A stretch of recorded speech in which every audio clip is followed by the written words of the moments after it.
देखते हैं हम। लास्ट टाइम हमने जो है वो स्टेट मशीन्स की थी, और सॉरी हम लोगों ने सीक्वेंशियल सर्किट्स देखे थे, और फिर हमने उनका टेस्ट बेंच जो है वो बनाया था। सीक्वेंशियल सर्किट्स जो है वो हमने देखा कि तीन मेन कंपोनेंट्स होते हैं। नेक्स्ट स्टेट लॉजिक, जो कि कम्बिनेशनल लॉजिक होती है, और करंट स्टेट या स्टेट रेज होता है जो कि स्टेट को स्टोर करने के लिए होता है, और थर्ड होती है उसकी आउटपुट। तो आज इसी चीज़ को हम थोड़ा सा फर्दर आगे लेके चलेंगे, और हम फाइनाइट स्टेट मशीन्स बनाएंगे। ठीक है, फाइनाइट स्टेट मशीन जो है वो आप लोगों ने टीएलडी में भी जो स्टेट मशीन्स बनाई थी, ये वही स्टेट मशीन्स है। स्टेट मशीन्स में आप जो है वो एक फिक्स पैटर्न दे देते हो, लेकिन वो डिपेंड करता है आपकी इनपुट पे और करंट स्टेट पे कि अगली स्टेट क्या होगी। ठीक है, अभी हम इसी की डिटेल में देखते हैं। हमारा जो टॉपिक है वो है फाइनाइट स्टेट मशीन्स। हम इंट्रोडक्शन देखेंगे सबसे पहले कि स्टेट मशीन्स होती क्या है, फिर हम लोग फाइनाइट स्टेट मशीन्स का कोड डेवलपमेंट देखेंगे कि उसका कोड जो है हम जब लिखें तो कैसे लिखें। ठीक है, एक एग्जांपल हम करेंगे, उसके बाद हम डिफरेंट डिज़ाइन एग्जांपल करेंगे जिसमें हम लोग डिफरेंट डिज़ाइन गिवन होंगे, उसका हम लोग स्टेट मशीन्स जो है वो वेरीलॉग में लिखेंगे किस तरह बनती है। अच्छा, उसके बाद इंट्रोडक्शन में जो है ये सेम ये यूज़ होता है मॉडल करने के लिए, system transition among different state. ठीक है, एक सिस्टम को मॉडल करने के लिए यूज़ होती है जब वो एक स्टेट से दूसरी स्टेट या डिफरेंट स्टेट्स में जा रहा होगा। ठीक है, तो उसको मॉडल करने के लिए हम एफएसएम यूज़ करते हैं। Transition depends on external input and internal state. जो ट्रांजिशन है एक स्टेट से दूसरी स्टेट पे, वो एक्सटर्नल इनपुट पे डिपेंड करेगी और इंटरनल स्टेट पे करेगी। ये दो चीज़ें होंगी। ठीक है, ज़रूरी नहीं है दोनों चीज़ें हों, लेकिन हो सकता है ये दोनों स्टेट हों। ठीक है, जो पहले हम एग्जांपल करते आते हैं रेगुलर सीक्वेंशियल सर्किट, उसमें खाली ये इंटरनल स्टेट पे डिपेंड कर रहा होता है कि जिस तरह काउंटर, अगर हम ले लें काउंटर की एग्जांपल, काउंटर में क्या कर रहा होता है कि कोई एक्सटर्नल इनपुट पे डिपेंड नहीं कर रहा, वो खाली 0 0 होगा, उसके बाद 0 1 होगा, फिर 0 2 होगा। तो करंट स्टेट पे, इंटरनल स्टेट पे जो है वो डिपेंड कर रहा होगा कि क्या स्टेट है। लेकिन इसमें जो है हमारे पास एक्सटर्नल स्टेट भी आएगी कि बायस से अगर कोई वैल्यू आ रही है तो उसको भी साथ कैटर करें। Different between regular sequential circuits, example increment and shift register, ये रेगुलर सर आपकी सिक्वेंशियल सर्किट। स्क्रीन नहीं शो हो रही। हाँ जी, किसी और को ना हो रही है स्क्रीन शो? स्क्रीन सर तो हो शो रही लगी है। हमें हो रही है। हो रही है जी स्क्रीन शो।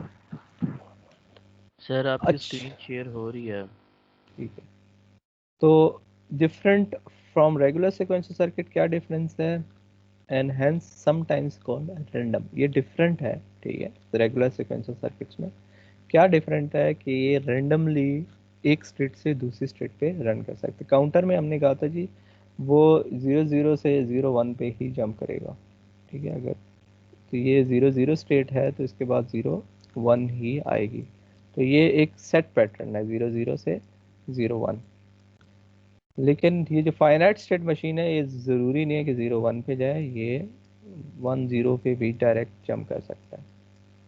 ठीक, तो इसमें वो सेट पैटर्न, ऑल दो सेट पैटर्न तो है ही, लेकिन ये वो एक ही सीक्वेंस में नहीं चलेगी, ये डिफरेंट सीक्वेंस में चल सकती है। ठीक है, एग्जांपल देखेंगे तो आपको मज़ीद क्लियर होगा। ये वही एग्जांपल्स जो हम लोग पीछे करते आ रहे हैं मॉर्निंग और लंच एंड डिनर वगैरह का, ये वही है, इसके डिटेल में नहीं जाऊँगा। हमने ये जो है ये कम्बिनेशन लॉजिक से बनाना होता है। ये हमारे पास फ्लिप फ्लॉप या रजिस्टर्स हम बोलते हैं ये, और ये आउटपुट लॉजिक होती है हमारे पास। ठीक है, ये तीन कंपोनेंट्स जो अभी मैंने बताए हैं, ये तीन कंपोनेंट्स होते हैं। ये कम्बिनेशनल लॉजिक के थ्रू हमने बताना होता है। अब हमने कहा जी फाइनाइट स्टेट मशीन जो हमारे पास है, ये फाइनाइट स्टेट मशीन डिपेंड करती है एक्सटर्नल इनपुट पे, और ये जो करंट स्टेट यहाँ से आ रही है इधर। ठीक है, तो ये जो नेक्स्ट स्टेट लॉजिक है बेसिकली ये फाइनाइट स्टेट मशीन ही बनेगी हमारे पास, पिछले में क्या होता था, एक सीक्वेंस में चल रहा होता था, इसमें अब सीक्वेंस नहीं चलेगी, इसमें अब इनपुट पे भी डिपेंड किया करेगा क्या होना चाहिए। ठीक है, ये एग्जांपल मैं अब नहीं करवा रहा क्योंकि हम पहले भी कर चुके हैं कई दफ़ा। अच्छा, अब जो हमारे पास आउटपुट है, ये जो ये वाली आउटपुट है, ठीक है, ये आउटपुट दो तरह की आउटपुट हो सकती है। ठीक है, वो है मेले एंड मोर आउटपुट। ठीक है, ये आपने शायद डीएलडी में भी पढ़ी हो कि मेले आउटपुट और मोर आउटपुट दो आउटपुट्स होती है हमारे पास। इनमें डिफरेंस क्या होता है वो अभी मैं बताता हूँ। ये हमारे पास सर्किट जो है वो सेम है। ठीक है, next state logic, state right, ये चीज़ें तो वही पुरानी वाली है हमारे पास आ रही। जो डिफरेंस आता है वो आउटपुट में आता है मेले और मोर आउटपुट में। जो आपके पास मोर आउटपुट आती है, ये सिर्फ और सिर्फ करंट स्टेट पे डिपेंड कर रही होती है कि किस स्टेट में आउटपुट आ जाएगी हमारे पास। ठीक है, तो Moore output depend only on current state. ठीक है, तो Moore machine output is function of current state only. ये जो करंट हमारे पास स्टेट होगी, किस स्टेट में बैठा है उस स्टेट में। मैं कहता हूँ जी 0 0 स्टेट में है तो आउटपुट जो है 1 दे दे, 0 1 में है तो आउटपुट 0 दे दे। तो इसका मतलब है ये करंट, ये स्टेट डिपेंडेंट आउटपुट है कि जिस स्टेट में होगा वो आउटपुट दिखाने लग जाएगा। दूसरी हमारे पास जो आउटपुट होती है उसको बोलते हैं हम मेले आउटपुट लॉजिक। ठीक है, मेले आउटपुट में हमारे पास करंट स्टेट पे भी डिपेंड कर रही है, प्लस एक्सटर्नल इनपुट पे भी डिपेंड कर रही है। इन दोनों की वैल्यू को मिला के वो आउटपुट बताएगा कि करंट स्टेट ये है, आउटपुट 1 आई है तो इनपुट 1 आई है तो 2 दिखा दे, इनपुट 0 आई है तो 1 दिखा दे। इस तरह जो है वो हमारे पास मेले आउटपुट्स होते हैं। ठीक है, तो यहाँ पे लिखा है इन मेले machine output is function of both current state. ठीक है, ऊपर वाले की तरह, लेकिन एक नई चीज आ गई है एक्सटर्नल इनपुट। तो एक्सटर्नल इनपुट भी साथ हमने देखे हैं। ठीक है, इन दो आउटपुट्स में किसी को समझ ना आ रही हो तो पूछ ले। सर क्लियर है समझ सर। ओके, उसके बाद हमारे पास रिप्रेजेंटेशन, एफएसएम की रिप्रेजेंटेशन के लिए हम दो डायग्राम्स यूज करते हैं, या एक डायग्राम और एक चार्ट कर लें। एक होता है स्टेट डायग्राम, ये आपने डीएलडी में भी क्योंकि स्टेट डायग्राम आप बनाते थे। ये स्टेट डायग्राम जो होती है ये कम्पैक्ट होती है। ठीक है, Moore compact and better for simple application. जो सिंपल एप्लीकेशन है उनके लिए हम स्टेट डायग्राम यूज करते हैं। सिंपल मीन छोटी एप्लीकेशन है तो उसके लिए हम स्टेट डायग्राम यूज करेंगे। ऑल दो बड़ी एप्लीकेशन के लिए भी यूज हो सकता है, लेकिन वो इतनी कम्प्लेक्स हो जाता है कि हमें समझ नहीं आता। ठीक, बहुत कम्प्लेक्स हो जाता है। एएसएम चार्ट जो है ये लाइक अ फ्लो चार्ट है। ठीक है, फ्लो चार्ट आप लोगों ने शायद आईटीसी में देखा हो। फ्लो चार्ट क्या है, वो एक सीक्वेंस में चल रहा होता है। ये मोर डिस्क्रिप्टिव होता है and suitable for big system होता है। ठीक है, ऑल दो स्मॉल सिस्टम के लिए भी बन सकता है, लेकिन स्मॉल सिस्टम के लिए स्ट्रेट डायग्राम बनाना आसान होती है, लेकिन कम्प्लेक्स सिस्टम के लिए। इसी तरह एएसएम चार्ट स्मॉल सिस्टम के लिए थोड़ा बड़ा लगता है, टाइम ज़्यादा लेता है, टाइम कंज्यूमिंग ज़्यादा होता है, लेकिन बन सकता है। और ये मोस्ट प्रेफरेबल होता है कि हम एक बिग सिस्टम के लिए यूज़ करें। और दोनों दोनों के लिए यूज़ हो सकते हैं, लेकिन कम्प्लेक्सिटी के साथ साथ आपसे जो है वो समझ आना या बनना थोड़ा सा मुश्किल हो जाता है, उस चीज़ को बनाना मुश्किल हो जाता है। एएसएम चार्ट जो है वो स्मॉल एप्लीकेशंस के लिए बन सकता है, लेकिन होता क्या है कि स्टेट डायग्राम 2 मिनट में बनेगी तो ये 4 मिनट में बनेगा। ठीक है, डबल टाइम लेगा बनने में हमारे पास। ठीक है, तो टाइम कंज्यूमिंग ज़्यादा होता है ये। अच्छा, बोथ रिप्रेजेंटेशन कैप्चर इनपुट। ठीक है, ये जो दोनों है ये इनपुट को भी करते हैं, आउटपुट भी करते हैं, स्टेट्स को भी करते हैं, और ट्रांजिशन भी बताते हैं। ट्रांजिशन मीन्स कि एक स्टेट से दूसरी स्टेट में जा रहा होता है। ठीक है, तो ये चार चीज़ें बताएगा, इनपुट बताएगा, आउटपुट बताएगा, स्टेट कौन सी स्टेट्स हैं, ट्रांजिशंस कहाँ से कहाँ हो रही हैं, ये ग्राफिकल रिप्रेजेंटेशन में बताते हैं।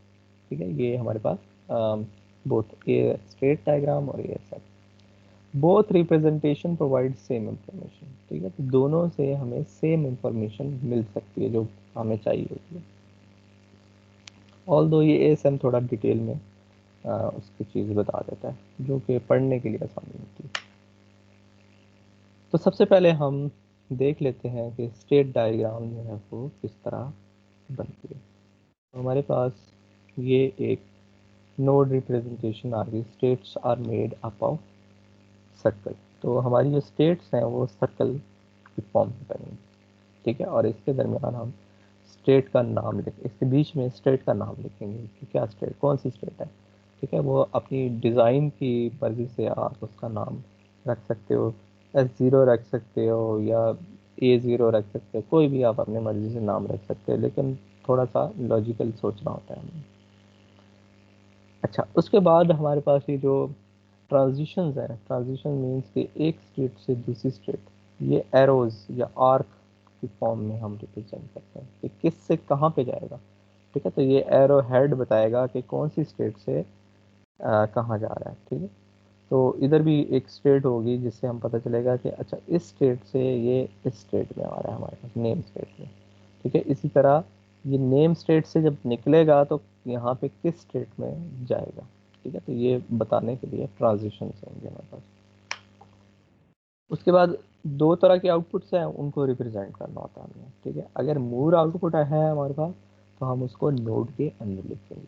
क्यों नोड के अंदर लिखते हैं, जैसे कि इसकी लॉजिक ये है क्योंकि ये स्टेट डिपेंडेंट आउटपुट होती है, ठीक है। जिस स्टेट में है उधर आउटपुट दिखा देगा हमारे पास, ठीक है। In case of Moore output is shown in node as it is function of state, ठीक है। तो नोड के अंदर क्योंकि ये फंक्शन ऑफ स्टेट होता है हमारे पास।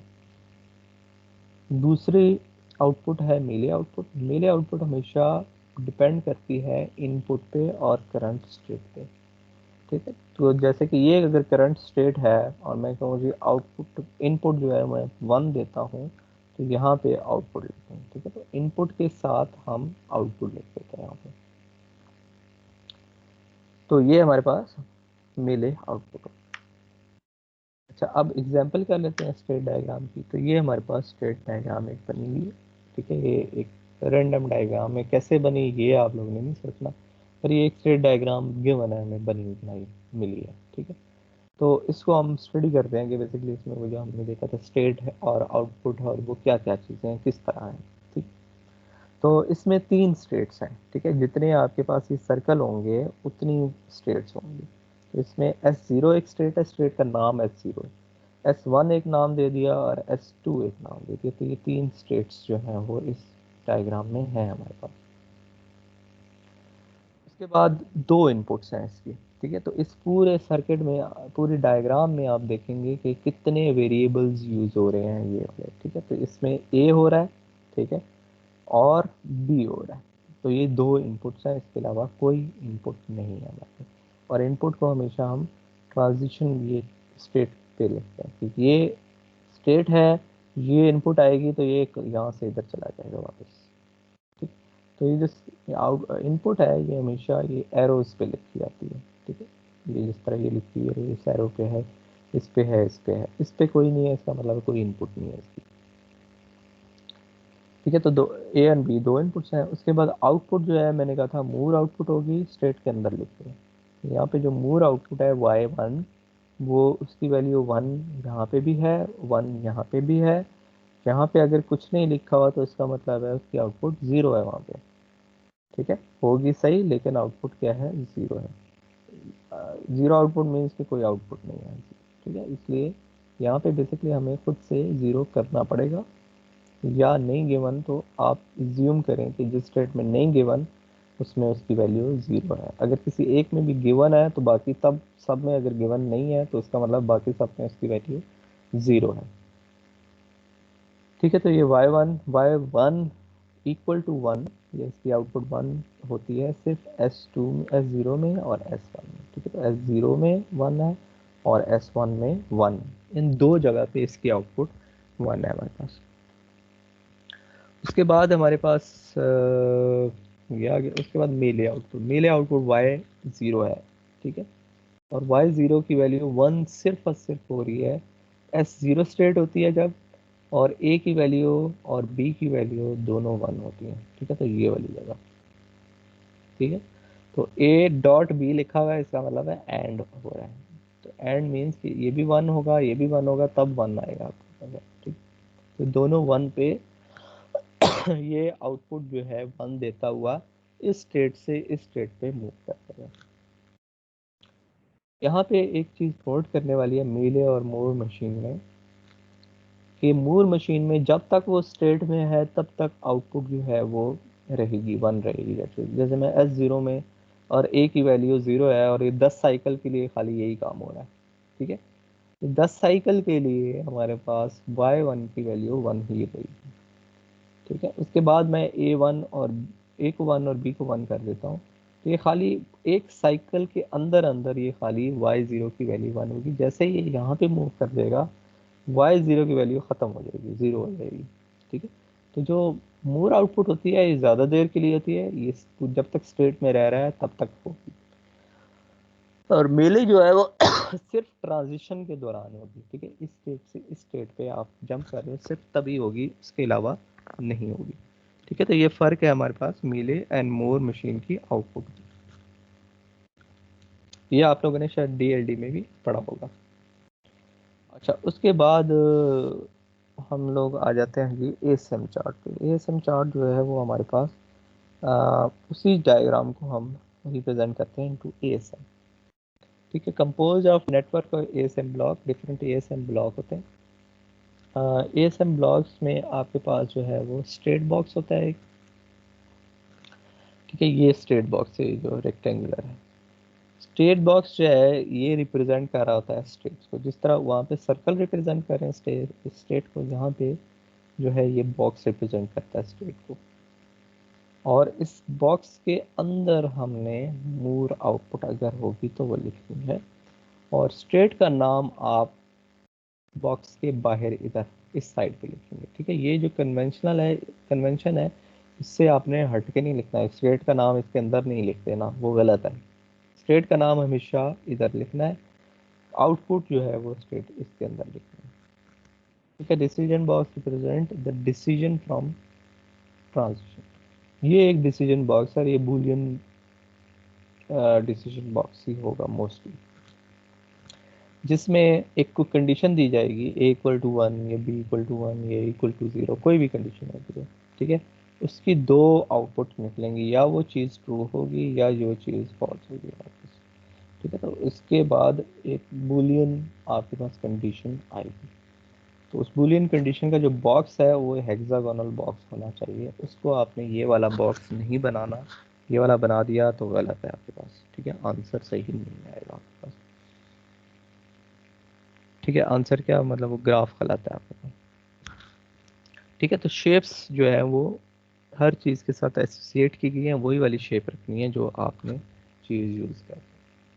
उसके बाद अगर मेले आउटपुट दिखानी है तो वो हमेशा डिसीजन बॉक्स के बाद आएगी, ठीक है। और वो इस तरह ओवल शेप तकरीबन आपके पास जो है वो बनेगा, इसके अंदर आप बताएंगे। और ये क्यों होता है, क्योंकि मेले मशीन जो है वो डिपेंड करती है इनपुट पे और स्टेट पे, ठीक है। स्टेट ये हो, इनपुट ये आए, तब मिले आउटपुट आती है। मूर तो हम कहते हैं स्टेट के अंदर होगी तो वो आ जाती है, ठीक है। इसलिए इसको ये लॉजिक, ये जो है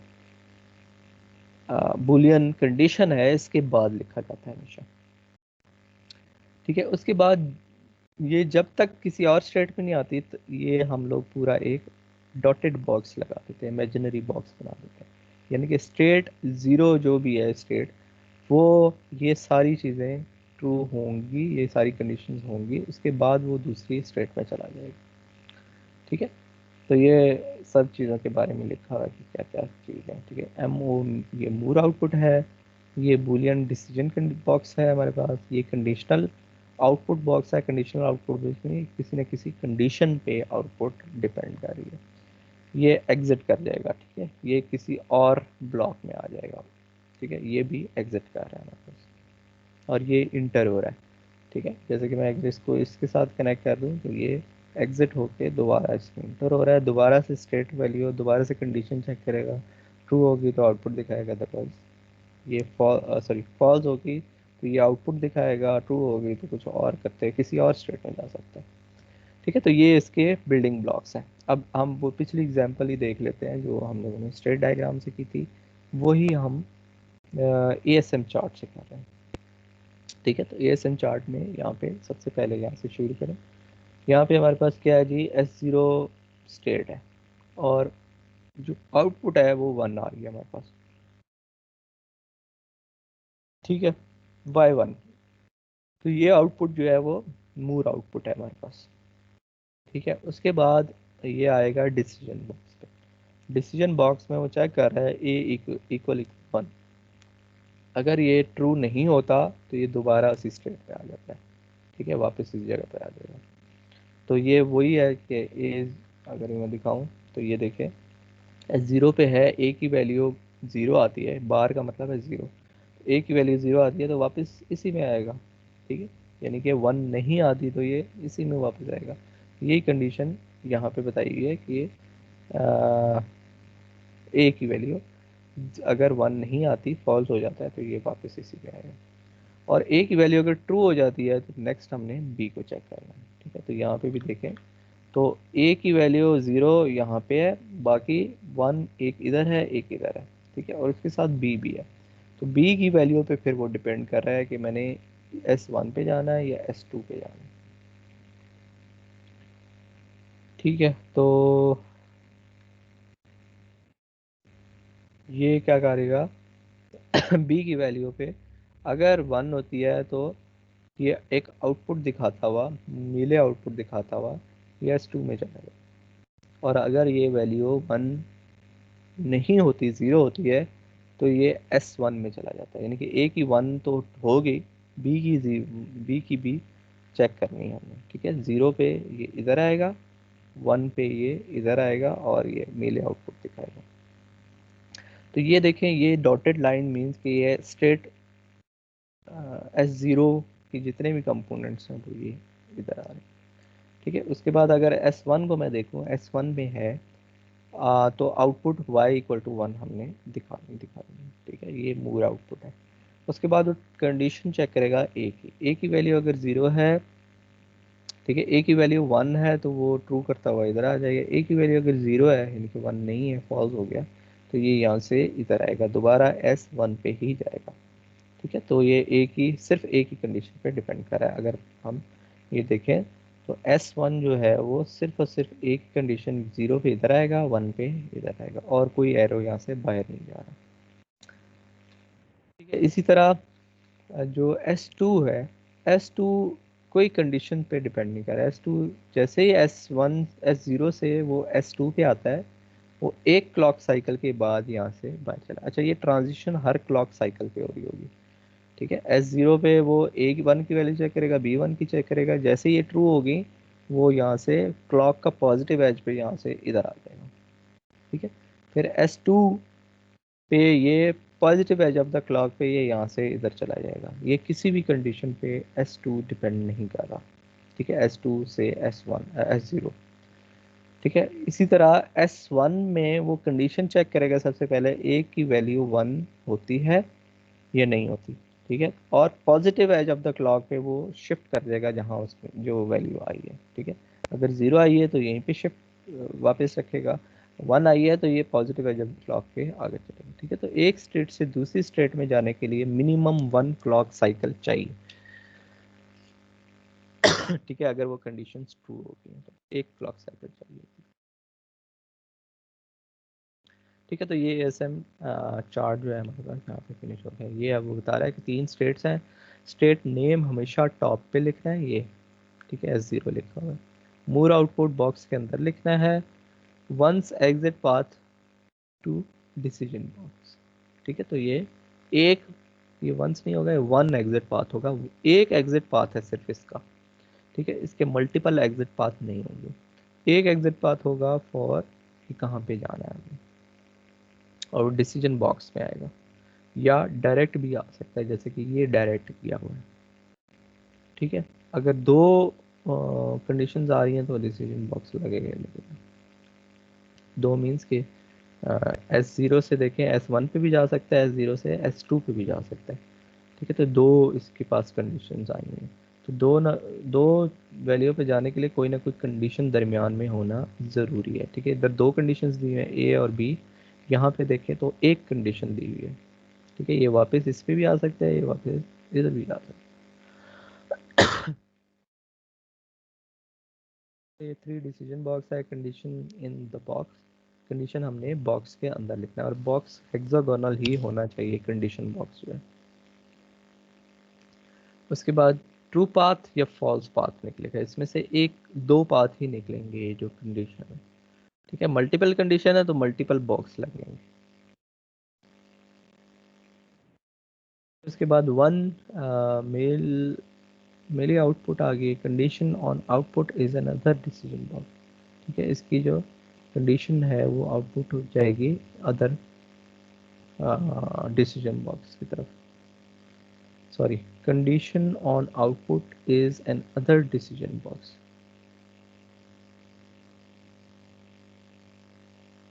ठीक है, ये कंडीशन डिपेंड करिए इस सॉरी इसकी आउटपुट डिपेंड करिए इस कंडीशन बॉक्स की डिसीजन पे।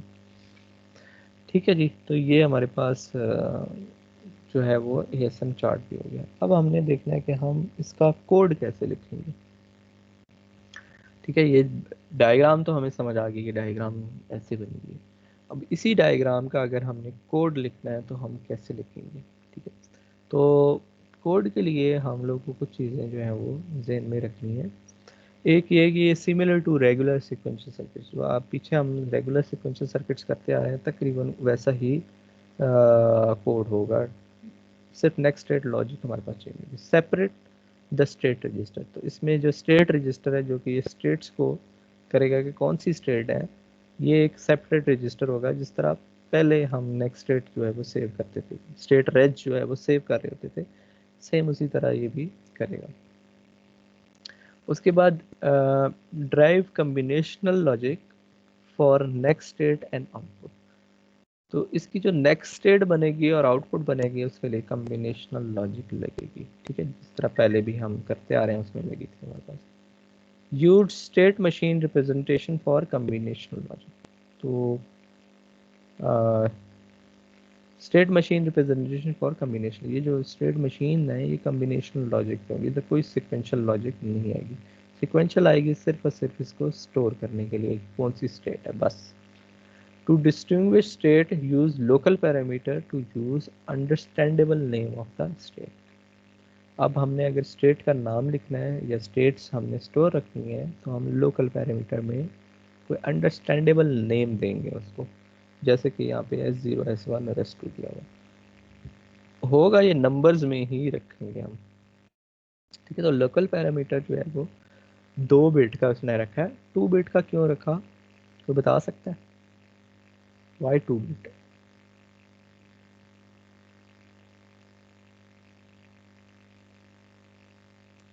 सर हमारे पास मैक्सिमम नंबर 2 है स्टेट नहीं का। नहीं,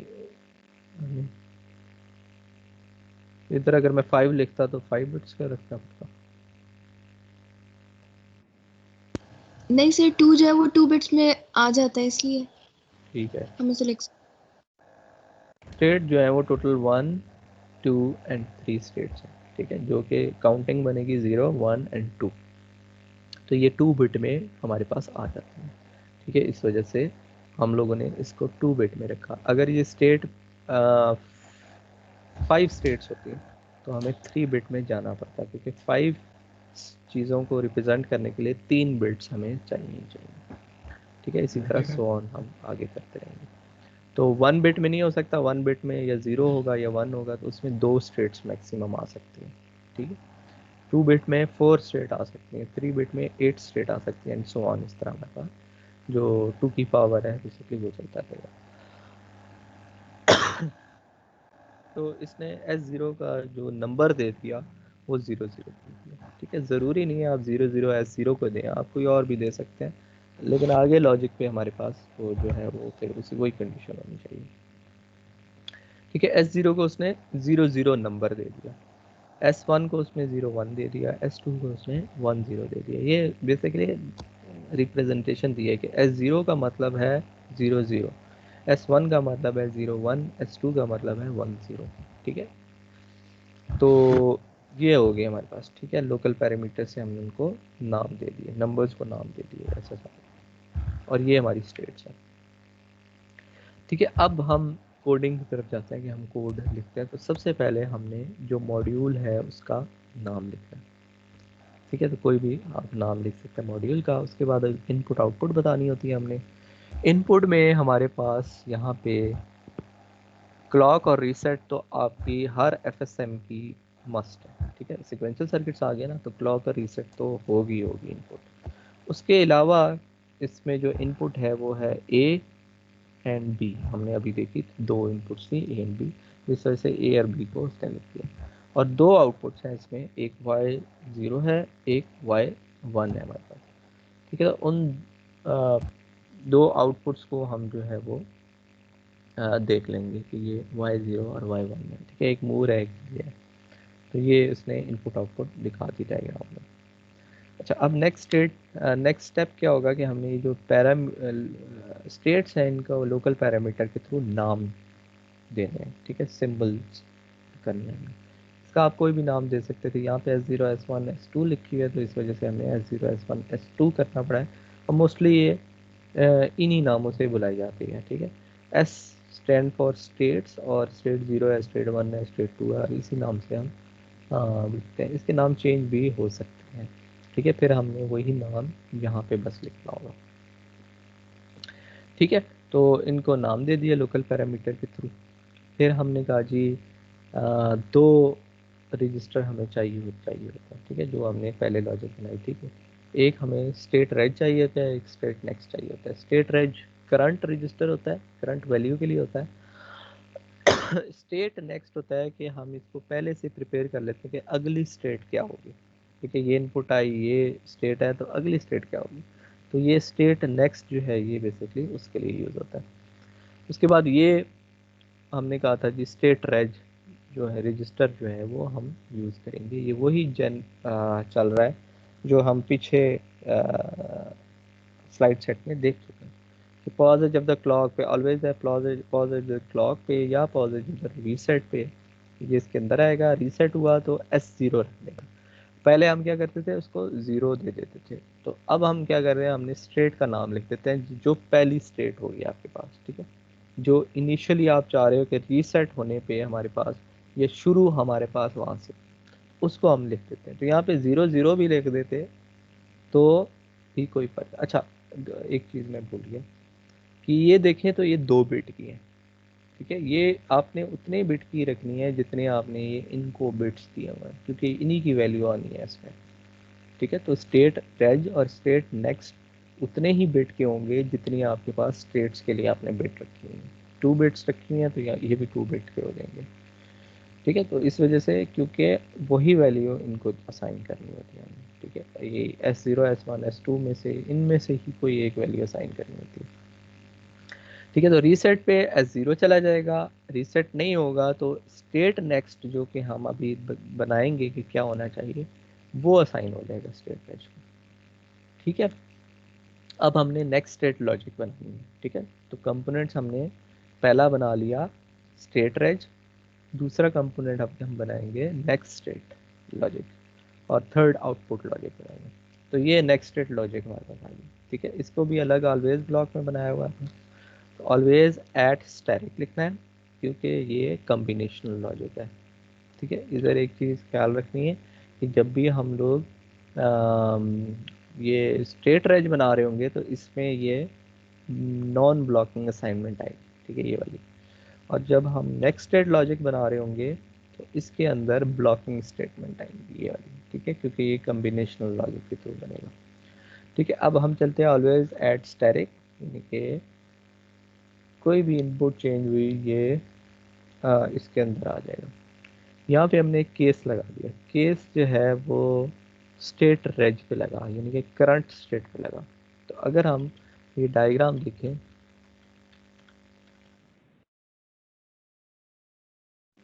ये वाली, ये हम बनाने जा रहे हैं। ठीक है, ये वाली सॉरी, ये हमने बना लिया जो स्टेट नेक्स्ट स्टेट रेज वाला। ठीक है, स्टेट रेज को वही वाली असाइन होगी जो स्टेट नेक्स्ट होगी, और रीसेट पे इसको 0 0 होगी या S0 होगी। ये हमने बना लिया अभी। ठीक है, हमने अब ये वाली चीज़ बनानी है। इस वाली चीज़ के लिए हमें एक तो स्टेट रेज की वैल्यू चाहिए, दूसरी इनपुट की चाहिए। ठीक है, तो इस वजह से हमने स्टेट रेज पे केस लगाया ताकि हमें पता चल जाए कि किस स्टेट पे हैं अभी हम, 0 पे है, S0 पे है, S1 पे है, S2 पे है, किस स्टेट पे है। फिर हम इनपुट को चेक करेंगे, अच्छा इस स्टेट पे है तो ये इनपुट आए तो क्या आउटपुट किस स्टेट पे हमने जाना है। ठीक है, तो ये वाली लॉजिक अभी हम बना रहे हैं। ठीक है, ये डिपेंड करेगी स्टेट रेज पे एंड इनपुट पे।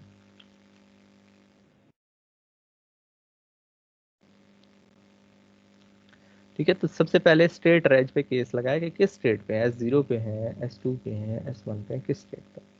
जिस स्टेट पे, फिर हम कंडीशन बता देंगे, अच्छा अगर S0 पे हुआ तो क्या क्या काम करने हैं, S1 पे हुआ तो क्या क्या काम करने हैं वो आगे लिखेंगे, S2 पे हुआ तो क्या क्या काम करने हैं, यानी कि अभी करंटली हम किस स्टेट पे हैं, फिर उस स्टेट में जाएंगे और फिर हम देखेंगे कंडीशंस क्या क्या है, उस बेस पे हम दूसरी स्टेट में मूव कर जाएंगे या उसी स्टेट में रहेंगे। ठीक है, तो यहाँ पे लगाई हुई है इफ ए, इसको a इक्वल इक्वल 1 भी लिख सकते हैं आप। ठीक है, a same as a equal equal 1। ठीक है, तो अगर हमारे पास a की वैल्यू 1 होती है तो ये इफ चल जाएगा। इफ जो है ये यहाँ से यहाँ तक है सारा हमारा, अगर मैं इसको हाईलाइट कर दूँ तो ये यहाँ से यहाँ तक ये इफ है,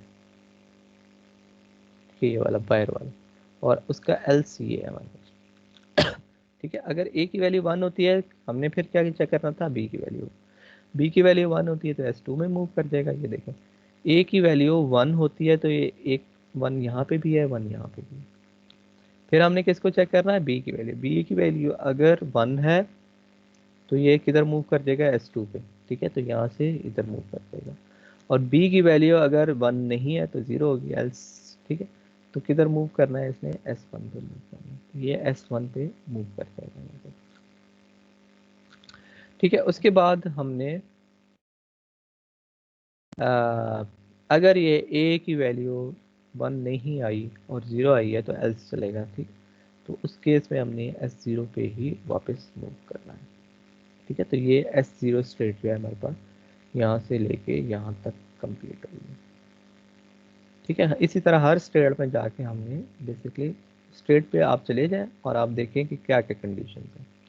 ठीक है, जैसे कि ये S1 है, S1 पे हमारे पास दो कंडीशन है, a की वैल्यू या 0 होगी, a की वैल्यू या 1 होगी। ठीक है, तो इस वजह से S1 पे गए, वहाँ पे देखा है इफ़ a इक्वल टू 1 तो S0 पे चला जाएगा। ठीक है, a इक्वल टू 1 तो S0 पे चला जाएगा, a इक्वल टू 0 तो S1 पे ही रहेगा, तो ये S1 पे ही रहेगा।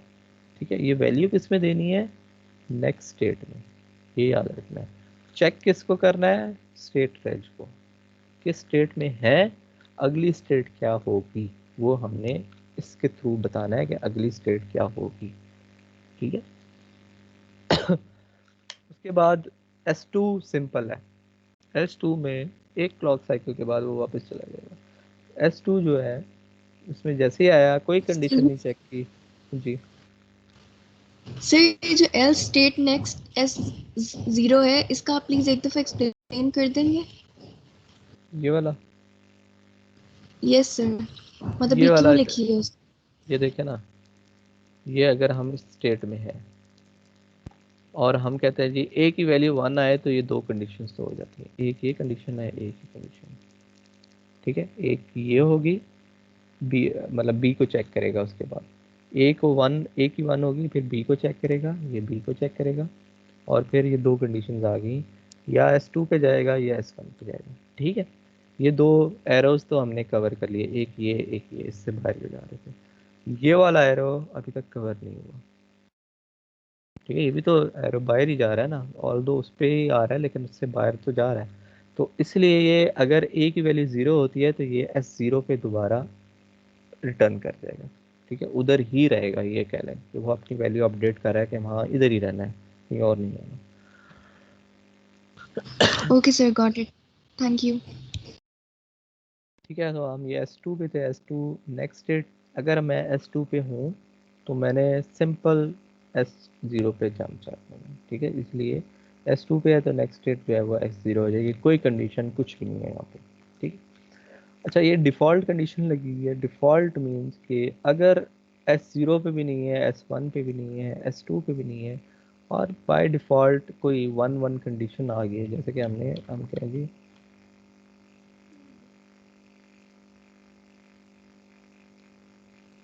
हम कहें जी हमने जो है वो ये 0-0 दे दी, 0-1 दे दी, 1-0 दे दी और 1-1 कहीं से कंडीशन आ जाती है, तो आपका ये इनफाइनाइट लूप में फंस जाएगा और काम नहीं करेगा। ठीक है, उसमें पता नहीं चलेगा कि मैं कहाँ पे जाऊँ जब 1-1 कंडीशन आ गई। तो उस केस में इसलिए आपको ये डिफ़ॉल्ट कंडीशन लाजमी लगानी है कि इनके अलावा कोई भी कंडीशन आए तो उसको S0 पे भेज दो। ठीक है, और ये हम भेजते उस पे हैं जिस पे हम चाह रहे हैं कि शुरू होता है, जहाँ से रीसेट होता है, तो हम उधर भेज देते हैं। ठीक है, ये ऑल दो ये कंडीशन बहुत रेयरली आएगी, लेकिन अगर आ गई तो उसको हैंडल करना होगा। ठीक है, जो चीज़ें हैंग हो जाती हैं कि यार ये हैंग हो गया, पता नहीं क्यों हो गया, उसी वजह से होता है, वो अननोन स्टेट पे चला जाता है, जहाँ पे उसको फिर पता नहीं होता कि मैंने अब ये वापस कहाँ से आया, इससे वापस कैसे आना। ठीक है, तो डिफ़ॉल्ट कंडीशन ये फुल केस भी हो गया कि हमने हर कंडीशन जो है केस की देनी होती है, ये डिफ़ॉल्ट लगा के फुल केस बना दी। ठीक है, तो यहाँ पे हमारे पास केस ख़त्म हो गया, केस यहाँ से शुरू हुआ, यहाँ पे ख़त्म हुआ, यहाँ पे फिर एंड एक ठीक है, ऑलवेज का बिगिन नहीं लगाया, इस वजह से एंड लगाने की ज़रूरत नहीं है। तो ये केस को एक स्टेटमेंट समझ रहा है। ठीक है, अगर और भी चीज़ें होती तो हमें बिगिन एंड लगाना पड़ता, क्योंकि केस एक स्टेटमेंट है, इस वजह से इसने बिगिन एंड नहीं लगाया। उसके बाद ये हमारे पास नेक्स्ट स्टेट लॉजिक भी होगी। ठीक है, ये नेक्स्ट स्टेट लॉजिक इसमें लिखा हुआ है। अब हमने आउटपुट लॉजिक बनानी है। आउटपुट में दो आउटपुट्स हैं हमारे पास, मूर एंड मिली। तो मूर आउटपुट जो है वो y1, ये ऑलवेज से बाहर लिखी हुई है, इस वजह से असाइन यूज़ करना पड़ रहा है हमें।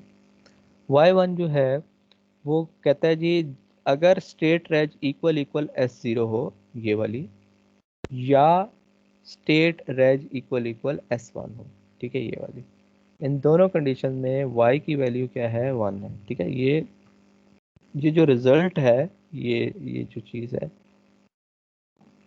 ये आउटपुट 0 देगी या 1 देगा। ठीक है, 0 कब देगी, जब इनमें से कोई भी एक फॉल्स। ठीक है, ये अगर ट्रू हो गई तो आंसर क्या देगा, 1। और लगाया हुआ है, अगर ये भी ट्रू होगी तो आंसर क्या आएगा, 1। 1 और 1 और होके फिर से हमारे पास एक कंबाइन होके हमें 1 देगा, और वही 1 असाइन हो जाएगा y1 को। ठीक है, अगर इनमें से कोई एक फॉल्स होगी, जैसे कि S2 पे लेट सपोज है, ठीक है, तो ये भी 0 है, ये भी 0 है, तो ये किधर चला जाएगा, y1 में क्या आएगा, 0। ठीक है, इन दोनों को और करें तो 0 आता है, तो y1 जो है वो उस टाइम पे 0 आउटपुट दिखा रहा होगा। ये हो गई हमारे पास मूर आउटपुट। अब हम देखेंगे मीले आउटपुट हम किस तरह लिखते हैं।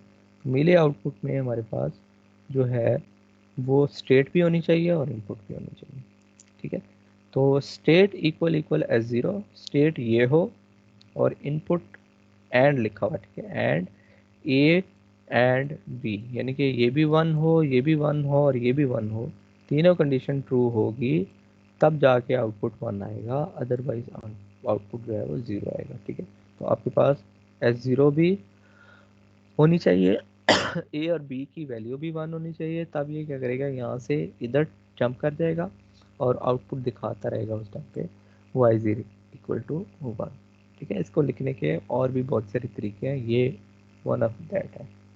ठीक है, तो ये नहीं सोचना कि मैंने फलानी बुक में तो कुछ और देखा था, किसी और तरह लिखा हुआ था, आपने जो है ये असाइन में लिख दिया। ठीक है, आगे हम एग्जांपल भी देखेंगे, हम इनको ऑलवेज ब्लॉग में भी डाल सकते हैं। ठीक है, जहाँ पे हम आउटपुट और नेक्स्ट स्टेट लॉजिक को इकट्ठा लिखेंगे। तो लॉजिक आपकी ठीक होनी चाहिए, मेथड डिफरेंट और बहुत सारे भी हैं हमारे पास। ठीक है, जो इसको लिखेंगे, इनको ऑलवेज ब्लॉक में भी लिख सकता था मैं, ये जो आउटपुट्स हैं इनको अलहदा ऑलवेज ब्लॉक में भी मैं लिख सकता था, उसमें भी केस लगता और हम लिख सकते थे। ठीक है, आगे हम देखेंगे जब हम डिफरेंट ऑलवेज ब्लॉक में भी ये काम कर सकते हैं। तो ये हमारे पास एंड हो गया। उसके बाद हमारे पास डिज़ाइन एग्जांपल्स हैं कुछ, और ये डिज़ाइन एग्जांपल्स हम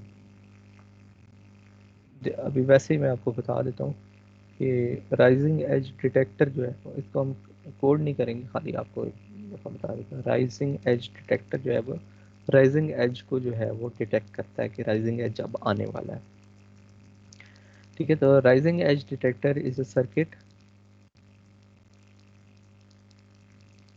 is a circuit that generate a short one clock cycle tick means के output 1 होगी when the input signal changes from 0 to 1। हमारा जब इनपुट सिग्नल 0 से 1 हो जाएगा तो हम एक शॉर्ट पीरियड के लिए एक 0 से 1 एक टिक भेजेंगे जिससे हमें पता चलेगा कि अब हमारे पास राइजिंग एज आ गया। ठीक है, तो हम इसको टिक को देखते रहें तो हम बता सकते हैं राइजिंग एज आ गया, अब राइजिंग एज आ गया, अब राइजिंग एज आ गया। ठीक है, तो हम सर्किट में कितने राइजिंग एज आए हैं उनको काउंट कर सकते हैं। ठीक है, तो उनको काउंट करने के लिए बेसिकली ये फ्रिक्वेंसी जनरेशन के लिए भी हमारे पास यूज़ होता है। एक क्लॉक है लेट्स सपोज चल रही है, उसकी कितनी दफ़ा राइजिंग एज आया है तो हमें पता चलेगा। मैंने लेट्स सपोज मैंने कहना है जी मेरे पास एक क्लॉक चल रही है और 10 साइकिल के लिए मैं जो है वो चेक करूँगा कि 10 साइकिल के बाद मैं जाके कोई एक इनपुट एक आउटपुट है उसको बंद कर दूँगा। ठीक है, तो होगा क्या कि मैं अगर डायग्राम के थ्रू दिखाऊँ आपको, तो ये क्लॉक आपकी चल रही है।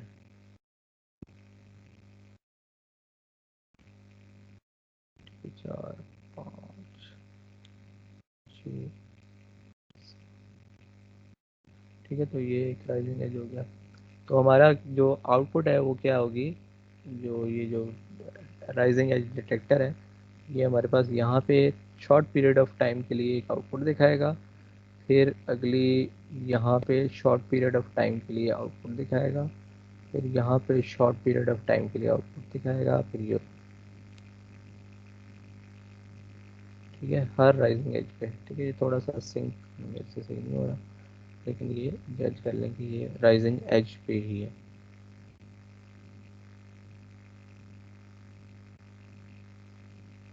ठीक है, तो 1 2 3 4 5 6 7 8 एंड 9 एंड 10। ठीक है, 9 यहाँ पे एंड 10 यहाँ पे। तो मैं अगर इसकी काउंटिंग कर लूँ कि कब कब 1 होता है, तो अगर मैं कहूँ कि 10 दफ़ा ये 1 हुआ तो मैं समझ जाऊँगा कि मेरे पास एक फ्रिक्वेंसी जो है वो। अब हम क्या करते हैं कि बेसिकली एक क्लॉक 10 साइकिल के लिए अप रही, फिर 10 क्लॉक साइकिल के लिए डाउन रहेगी। तो मेरे पास ये आप देखें इस क्लॉक से मैंने ये वाली क्लॉक बना दी, दूसरी क्लॉक बना दी। तो ये फ्रिक्वेंसी डिवीजन या क्लॉक डिवीजन जो है हम इस तरह करते हैं कि एक की 10 साइकिल्स हैं और इसकी एक साइकिल बनती है। ठीक है, 10 क्या इसकी 20 साइकिल्स बनेंगी और इसकी 1 साइकिल बनेगी। तो ये 1:20 की हमारे पास ये वाली क्लॉक बनी है। ठीक है, जो कि इतनी देर के लिए आप रही है। फिर मैं कहता हूँ कि जब इसकी काउंटिंग 10 पूरी हो जाए तो आप एक सिग्नल को डाउन कर दें। ठीक है, ये आगे एग्जांपल करेंगे तो आपको ज़्यादा क्लियर होगा। खैर, ये हम बेसिकली ये चीज़ बनाना चाह रहे हैं कि पॉजिटिव एज क्लॉक पे थोड़ी देर के लिए सिग्नल मुझे 1 मिले, ये 1 मिले, ये 1 मिले। ठीक है, तो हर पॉजिटिव एज क्लॉक पे मुझे 1 मिले। तो ये हम नेक्स्ट क्लास में इंशाल्लाह करेंगे। ठीक है, it usually use to indicate the onset of the slow time varying input signal. ठीक है, तो एक स्लो वेरिंग इनपुट सिग्नल को हम लोग बेसिकली ये जो क्लॉक है इसको इंडिकेशन के लिए हम यूज़ करते हैं। ठीक है, तो ये हम नेक्स्ट क्लास में करते हैं। अटेंडेंस में ले लूँ सब please.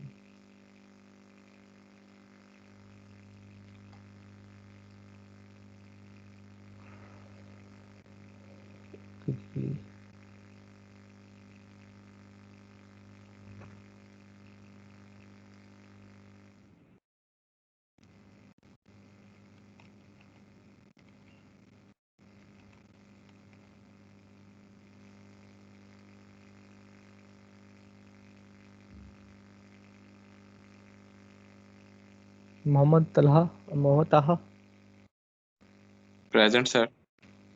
Abdul Wahab, present sir. Asad, yes sir. Farzeen, present sir. Amad, present sir. Hasnain, Yes, sir. Present. Manal, present sir. Mohammad Awais,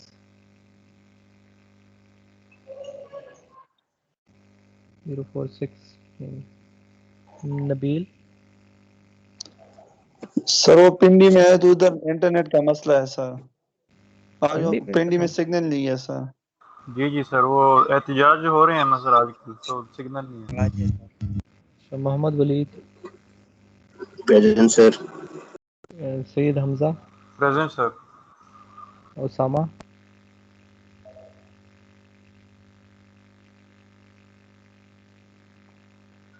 Zeeshan, present sir sir. Usama present. Mohammad Bilal, ठीक है, मोहम्मद बिलाल,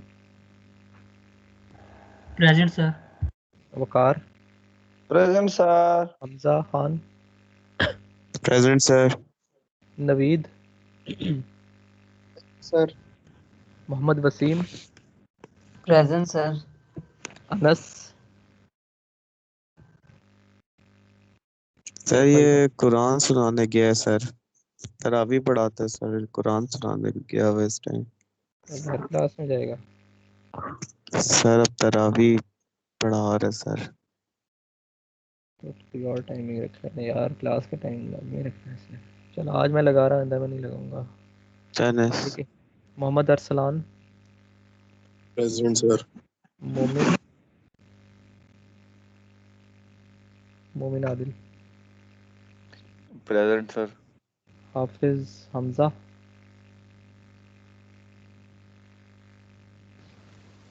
अहमद अली, प्रेजेंट सर। ठीक है जी, तो ये absent। ठीक है जी, फिर हमारी नेक्स्ट कल क्लास में मुलाकात होती है। अल्लाह हाफिज़। अल्लाह हाफ़िज़ सर। हाफिज सर। अल्लाह हाफ़िज़ सर। अल्लाह हाफिज़।